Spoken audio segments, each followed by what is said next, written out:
Bakwethu siyadibana njalo uhlelo lwethu amaviki wonke buza iBhayibheli kuphendule ngihamba labafundisi bamabili impofu ezimbili OB lo CK ngizathi basibingelele. Siyabonga mfundisi, salibonani balaleli, siyahlangana njalo uhlelo lwethu lwamaviki wonke buza iBhayibheli kuphendule okhulumayo umfundisi umpofu CK. Salibonani balaleli, kuyintokozo njalo ukuba nasamkelane ehlelweni lwethu lamaviki wonke lapho esifunda khona ezwini likaThixo. Sengathi uNkulunkulu angaba lathi asibusise asithungamele silizwise leli lizwi silithakazelele siphile ngalo lenze umahluko ezimpilweni zethu. Umfundisi OB Mpofu siyabonga. Siyabonga abafundisi. Siyabonga abalaleli. Ithini imphinde inombolo zocingo 0718 444 196 0718 444 196.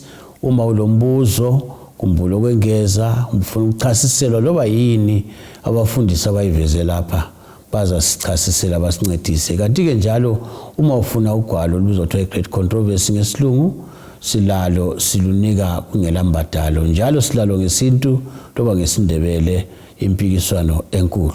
Lokho sikhuluma ngendaba yethabanikele bafundisi. Namhlanje sikhangele uKristu ngemfanekiso ethabanikele. Ake sikhangeleni le indaba. Umfundisi CK uzasifundela uSambulo 19 ivesi 8 ukusungula indaba yethu namhlanje. Ngiyabonga mfundisi wami. uSambulo 19 ivesi ngelika 8 ithi yona wanikwa ukuba embathe ilineni elicolekileyo nelikhazimulayo nelihlanzekileyo, ngokuba ilineni elicolekileyo liyizenzo ezilungileyo zabangcwele. So sinanzelela lapha ukubana ke ilineni kumbe ilembu leli elichiyoyo lapha elimhlophe elicolekileyo lelicazimulayo limele ukulunga kukaJesu. Ngenxa yokubana ke nguye osembathisa ukulunga kwakhe, khonokho yiko kusenza kubana ke sibe ngabalungileyo. Mfundisi ngifuna ukuchasise ngoba ulomuntu ozwayo yamanga ukuthi uJesu umbathisa njani ukwenza kube lula nje ukuthi utshoni khonokho. Ngiyabonga mfundisi wami. So lapha nxa sisitsho ukuthi ukulunga kukaJesu lapha sitsho ukuthi ungavele wamukele uJesu njengenkosi lomsindisi. Ukholwa ukuthi uJesu wafela izono zakho ezibhamanweni, wena usulungisisiwe. Yikho kwembathiswa ukulunga kukabani? KukaJesu. Ususamukelwa njengomuntu ongonanga, njengomuntu ongawonanga. Njengoba ke kuchiya ukubana ke ilembu lelicolekile liyakhazimula alilasici. Kakunzima yini mfundisi ukuthi umuntu akukholwe khona ukuthi unangonile ukuthi ansonanga? Ngizama ukucabanga nje ukuthi akwenxa kwabanye abantu umfanekiso ngani unzima. Ukuthi ayi omunye umntwana yaze beyephethe uswazi ethi ngoba ngonile ngicela untshaye. Iluhlupho lwethu ngalolo mfundisi wami. Indlela kaNkulunkulu kayifanane lendlela yethu thina njengabantu. Ingqondo zikaNkulunkulu lezethu kakuhambelani. So uNkulunkulu ukuletha lokhu kube lula. Kodwa ke ikanti thina siyabe sikhangelela izinto ezinzima. Isizathu esenza ukuthi akwenze kube lula ukuthi uNkulunkulu uyasithanda. Uluthando ufuna wonke umuntu asindiswe. So ngokuletha kusiba lula kangaka wenzela ukuthi kungabi khona umuntu ozaba lesizathu sokuthi asale sithi mina ngilahliwe. Ake ngibuze mfundisi, kambe umuntu onileyo sibili uthe wena usale ngelacala kunjalo lobulela umuntu kunjalo bobulela abantu ngakukhathalekile Longezwe wamukele uJesu njengenkosi lomsindisi wakho. Konke kuyalungisiswa. Siyabonga mfundisi OB, awuyithathe khona lapho isikhuluma ngeveli lethempeli. Engcini ngangezelelo kunye lapha engikukhumbulayo. Sike sathinta lapha emavini adlulileyo. Nxa sikhuluma indaba yokulunga kukaJesu. Ke sathinta ukuthi uAdam sebonde ngale bembathiswa ingubo kumbe isikhumba senyamazana. Khona ukhiyana futhi ngokujulileyo kwakungumfuziselo ukuthi ngelinye ilanga uJesu uyakwembathisa abantu abayizoni ngokulunga kwakhe. So ukulunga lokhu siyakugqokiswa njengezoni sibe sesibalwa njengokuthi silungile ngenxa ukuthi uJesu sigqokisa ukulunga kwakhe. Yikho kuvezwa ilineni lapha engeyinye yamalembu asebenza ukwakha ithebanikeli. So ngezinye indlela kusitsho ukuthi into ezazisebenza lapha kuthebanikeli kwangaphonga ukukhethwa amalembu nje ukuthi kwakucacisiwe ukuthi kumele kube lelembe eliyilineni kube lelembe elinje, ngoba izinto zonke ezazisebenza la zikhomba ubani? uJesu, ngoba licebo losindiswa ngani? Ngemifanekiso. Uqathele khona. Ngifuna ukuthi mfundisi ungakadluli khona lapho usichasisela ukuthi ngeyindlela ngathi uAdam wayembathiswa. Umuntu nxa engembathiswanga ngiqedisa ukuthi unjani uhambazi kunjalo so yikho ke iBhayibheli iyakuveza ukuthi ongembathiswanga ukulunga kukaJesu kasindiseki ngoba uhambazi ngenxa yesono so isono abe lehlazo isono sikwenza ube lihlazo kodwa uJesu uyavala ihlazo lesono kulabo abakholwayo ngokubembathisa ukulunga kwakhe okuza kithi ngokukholwa hathi ngemisebenzi. Mfundisi ngifuna ukuthi ngitsho vesibili ngawuzungena edakeni ukuthi khona ngenye indlela kodwa ke imbathisi phela ukhona umuntu phela yabe lodaka egiqika engathini afuna imbathise phezulu kwengcekeza ngizama ukubona ukuthi umlando wami njengesona kumele ngenze njani. Siyabonga. So engcesi nxa indaba kayiphelele ekwembathisweni ngoba ungambathiswa kumele ukhishwe udaka.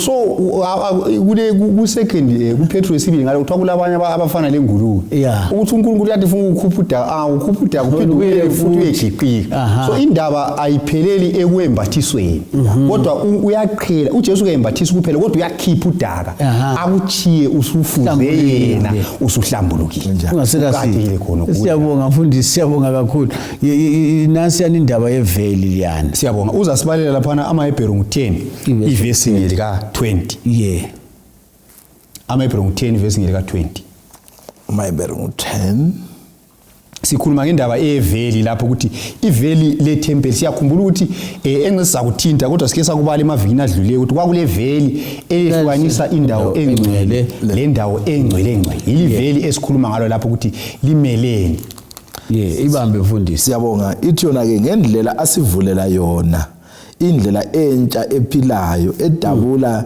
isihenqo okungikuthi inyama yakhe. iBhayibheli edabula isihenqo isizulu kumbe iveli okuyikuthi inyama yakhe usithi ukuthi iveli leli limele inyama kaJesu iveli leli limele inyama kaJesu eyiyo eyadatshulwayo ngenxa yezono zethu. So Jesu esifa lapha eCalvary wachaya wadatshulwa igazi lampompoza lisuka enyameni yakhe so edatshulwa lapha kulenye ingoma ethi wahletshulelwa ngenxa yami so kusivezela ukuthi umzimba wakhe walinyazwa ngenxa yezono zethu yikho kumelwa liveli lethempeli la lingumzimba wakhe owalinyazwa ngenxa yezono zethu. So lokho esigcizelela khona lapha ukuthi into ezisebenza lapha kuThebanike zingumfuziselo womsebenzi kabani kaJesu. So inyama yakhe yadatshulwa ngenxa yezono zethu. Kuyabuyela mfundisi indaba esike sayikhuluma kulana amaviki adlulileyo ukuthi angilaqinisa ukuthi into le kuthiwa isono ngoba mbona ngazathi yiyo kumele sibili sibambe kunjalo abalaleli bayizwisise ukuthi isono kaso virus kunjalo edinga ithiwa kuyini sanitizer kunjalo udinga igazi lika Jesu kakhulu iyo yodwa kuphela indlela ukujula kwakho kutshone kithi ukuthi kakube nzima ukuthi ngenze isono kunjalo nxa sisiya phambili siza kubona ukuthi lapha kuThebanike kwakumele umuntu athathe ingqamo azibulalele inyamazana khona kukhana kwakumncedisa ukuthi azwe ubuhlungu uJesu abuzwayo ngaphi eCalvary. So khathesi thina azisabulali izinyamazana kodwa sesiphila ngapha kwesiphambano sesimbheka uJesu simbone elenga eCalvary khona kumele kumncedise ukuthi mbona isono siyingozi siyabulala akumelanga ngidlale ngaso. Ubowathi ukuthi kuyadingakala ukuthi ngelanga kunjalo umuntu azinike uthi amahora amangaki umuntu azinike amahola athile enakana ngoJesu ikakhulu amahola akhe okugcina esifa eCalvary. Yiko usingisa konke ispontisono sinjani ngingadlala ngazo yini sona senza umsindisi ngayo naliyana ndlela kuhle kunjengisa ukuthi isono kasonto yokudlala. Siyabonga mfundisi siyabonga kakhulu inyamazana la sike sayikhuluma mfundisi kunjalo mfundisi lapho kuthabheka udlu kaThixo akuphindi udlule phezulu le ndaba le. Siyabonga sizafunda incwadi kaJohane isahluko sakuqala ivesi ngelika 29 ithi yona ke ngangomuso wabona uJesu eza kuye wathi bheka iwundlu likaThixo elisusa izono zezwe. So sinanzelela ukuthi iwundlu likaThixo leli elisusa izono zezwe nguJesu uqobo lwakhe. Nguye kuphela oyenelisa ukuthi ahlanze izono zomhlaba wonke zomuntu wonke, ngakho umunye ongayenelisa ukuthi azihlambulule. Mfundisi, nxa uJohane wayesitsho njalo, ngizama ukucabanga ukuthi yena engqondweni yakhe kwakusithini. Ngizama ukucabanga ukuthi abamzwayo bamzwe sithini. Kunjalo. Umfanekiso bani? Nganti yena ubona uJesu phela. Yena ubona uJesu. Labo babebona uJesu. Labo babebona uJesu. Kodwa ke yena ngomoya kaMlimu wananzelela ukuthi uJesu mkhulu kwedlula lo wayezelwe ngulokuzene uMaria. Wasananzelela ukuthi lecebo lokuzalwa kwakhe lalijonge ukuthi kube yikusindiswa komhlaba. So abantu babesiza besiya kuye ngoba wayesithi phendukani ezonweni zenu ukuze lithethelelwe. Kodwa ke wabona lo Jesu esenza njani esiza. Wahle wabavezela iqiniso ukuthi mina lanxa bengichumayela ngisithi shiyani izono zenu, but nangu okumele libheke kuye onguye oza kulihlawulela izono zenu zalapha emhlabeni. So ke kuye wambona uJesu ngokwenyama, waphinda wambona ngokomsebenzi nangokwecebo losindiso. Waphinda wambona futhi ngokugcwalisa indlela yethabanekele njengalokho uNkulunkulu wayelethi lithabanekele ukuthi libe isifundo ezakwenza ukuthi abantu bafunde ukuthi uNkulunkulu usindisa njani umuntu. Mhlawumbe khonapho ingxenye ngingangezelela. Angazi ukuthi ngesindebele kuthiwani. Kodwa kulebala lesikhiwe lithi turning point. Uthi umuca lo okhulunywa nguJohane kuthiwa i-turning point. Osusa abantu kokudala emfanekisweni ubasa kulokho okungokoqobo. So uJohane uletha into ezimbili, iwundlu noJesu. Uthi lina libe libulala amawundlu la. Abantwana bezimvu. Abantwana bezimvu. Kodwa sokumele lisuke khonapho. Ngoba okade ekhonjwa yilezo zinto nawo phakathi. Amen. So uyabasusa khona lapho. So umucu oqatheleyo kakhulu. Ebengufuna futhi umfundisi ukuthi bona babejwayele yini ukwabona amawundlu nalawo. Kunjalo. Ebulawa yikho abantu ababejwayele empilweni yabo yansuku zonke. Ithi yansuku zonke. Wasusa ezintweni zempilo yabo yansuku zonke abazaziyo ebasa emgomeni omkhulu onguJesu. OnguJesu. Abaziyo ngesilungu ama teacher labathi bona from the known to the unknown. Kulokho abakwaziyo. Besiya kulokho ebavezela lokho abangakwaziyo. Nansi indaba imnandi. Khonapho ngiyabona ngiza kwe OP. Kunjalo. Nxa sikhangela abapriest laba ababesebenza eTabanekele babekhomba bani, babesitshoni, babeqhakatheke ngani. Siyabonga. Uma eBherong 8 ivesi 1 ithi yona lapha ezintweni esesizikhulumile nansi isiqoqela sendaba. Silompriest wethu omkhulu ohleli ngakwesokunene sesihlalo sobukhulu emazulwini. So lapha uPaul uthi yena into zonke lezi ade ngizikhuluma lezi ezemhlatshelo lani isiqongo sakhona nguJesu. So lapha sesivezelwa ukuthi abapriest bonke ababesebenza endulo babekhomba uJesu. Abapriest babesenza umsebenzi bani? Babemela abantu abayizoni kuThebanekele. Yiba babengena kusanctuary. Kusanctuary kwakungangena umuntu wonke. Kwakungena obani? Abapriest. Babengena besiyamela abantu bethi ligazi lani lezinyamazana. So abapriest laba umsebenzi wabo ababewenza wawusifundisa ukuthi uJesu esesukile eCalvary. Lokho esibiyele endabeni ehlukana ukuthi kulabanye abacina eCalvary. Indaba yesinto ayicina eCalvary. Yiko kukhulunywa ngomaHebheru lapho ukuthi usevele eCalvary la kodwa sesiyangena emazulwini kuThebanekele lasezulwini engena ngegazi lakhe. So uJesu ngumpriest wethu omkhulu ongangeni ngegazi lezinyamazana ngoba ongangena ngegazi lezinyamazana kodwa wangena ngegunya legazi lakhe elachitheka eCalvary. So abapriest ababesebenza kuThebanekele labo babekhomba uJesu ongumpriest wethu omkhulu ongafiyo. Umfundisi ngiyakwazi ukuthi kulabafundisi abasilaleleyo incwadi yamaHebheru leka nguLevi kunjalo izincedisa kangakanani ukuzwisisa indaba esikhuluma ngayo ngoba sengeke ngalalela sengeke ngezwa sengeke ngabala abafundisi abafundi iBhayibheli abanye kuyabalahlekela ukuthi indaba le iyadlula eCalvary. Siyabonga. Lezi ncwadi zombili zingaba ngetshe. Incwadi lezi singathina ngamathero limi ngabangani. umaHebheru le ncwadi kaLevi aziyehlukaniseki incwadi lezi. Uma iHebheru uveza ukuqhubeka kwalokho owakufuziselwa kuLevi. kuLevi sibona besenza imihlatshelo nxa silokho siya phambili zabe sikuthinta lenkonzo zakhona. Ukuthi inkonzo ezikhulunywa ngale kuLevi ngokomfanekiso siyazibona lapha ngoqobo encwadini kaMaHebheru.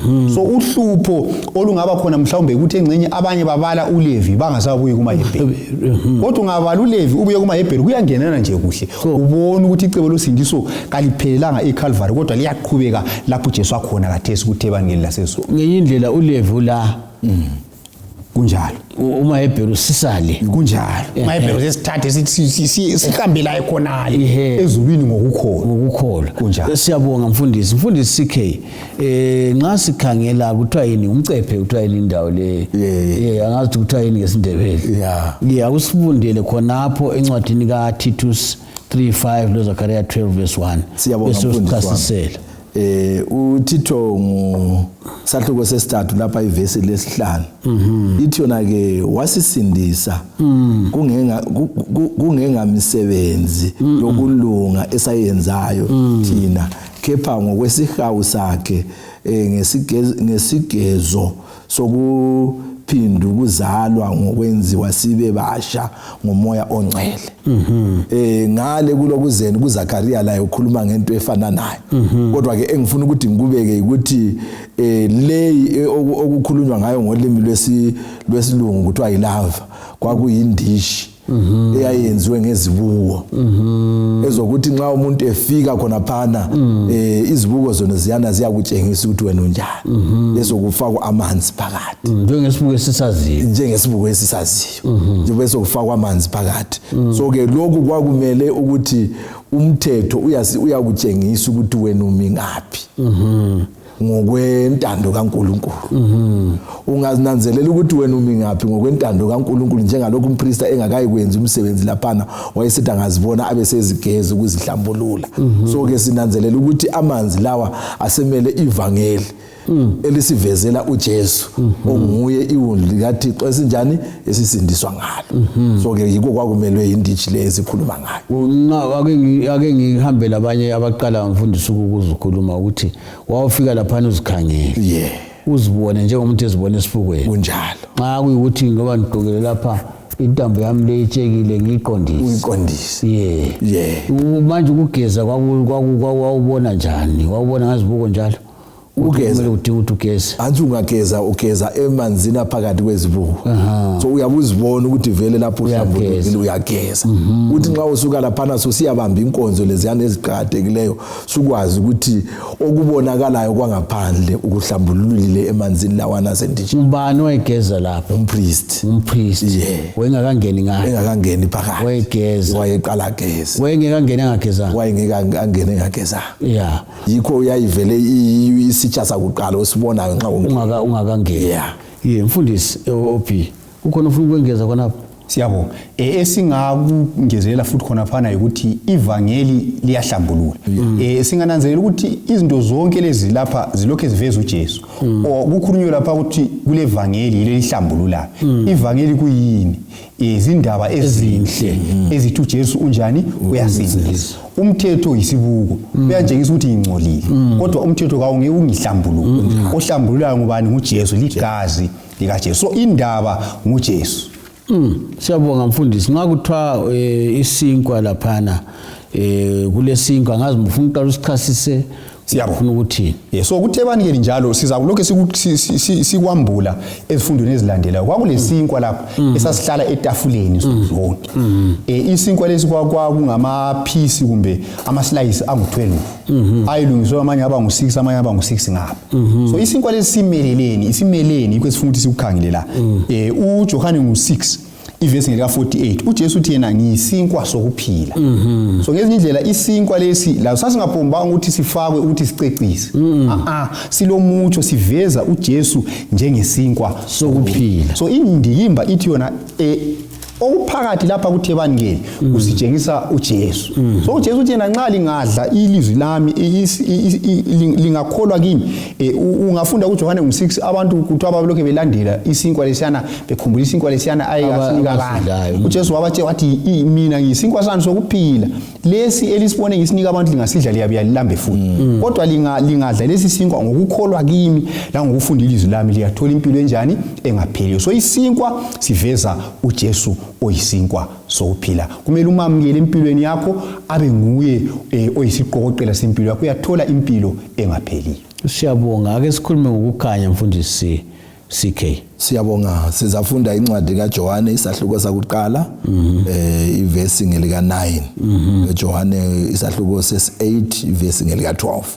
Johane isahluko sakuqala ivesi ngelika 9 ithona ke kwakungukukhanya okuqinisileyo okukhanyisa wonke umuntu okwase kuza ezweni.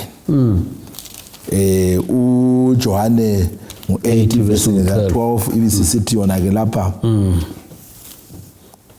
ngakho uJesu waphinda wakhuluma kubo wathi mina ngikukukhanya kwezwe ongilandelayo kasoze ahamba emnyameni kodwa woba nokukhanya kokuphila.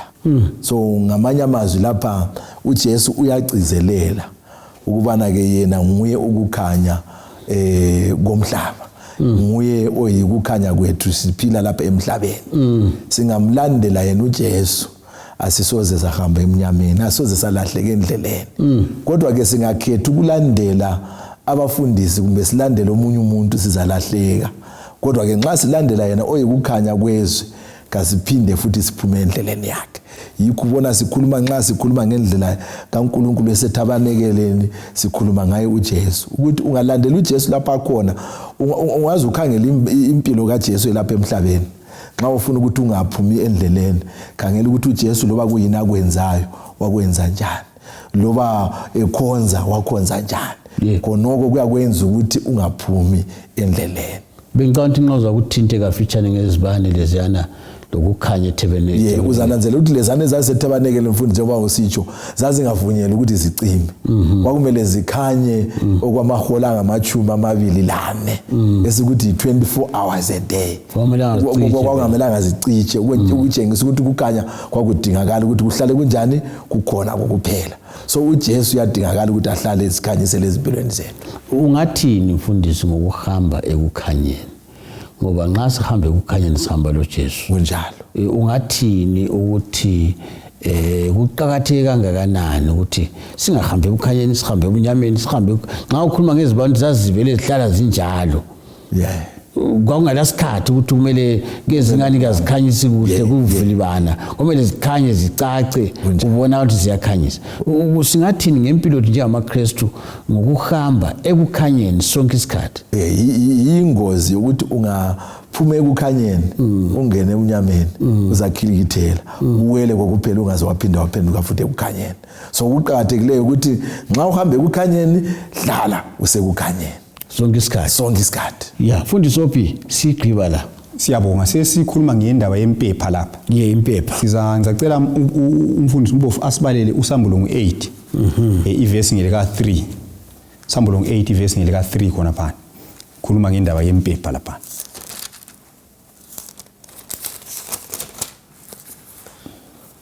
Siyabonga uSambulungu 8 ivesi ngelesithathu. Kwase kufika enye ingilosi yema ngase-altareni inesitsha segolide sempepho, yanikwa impepho eningi ukuba iyelekelele emkhulekweni yabangcwele bonke phezu kwe-altari legolide eliphambi kwesihlalo sobukhosi. Siyabonga. Kukhulunywa indaba yempepha, ungakhangela indaba yempepha le ngamakha amnandi. Esingathina yiperfume ngesikhiwa eyayilungiswe kuhle. Njalo kwakungavunyelwa ukuthi amanye amaperfume alungiswayo alungiswe afane la le. Kwakumele ibe yiyo yodwa. Ingabi le inye ehambelana. So kwakungamakha amnandi. amakha la ameleleni, impepha le imeleleni. Impepha le imelele imisebenzi kaJesu lokulunga kwakhe. Okuyikho kwenza imithandazo yethu yamukeleke kuNkulunkulu. Nxa sikhule kungabala kwabaseRoma ngale ngusahluko 8 iyasitshela ukuthi sikwazi ukukhuleka.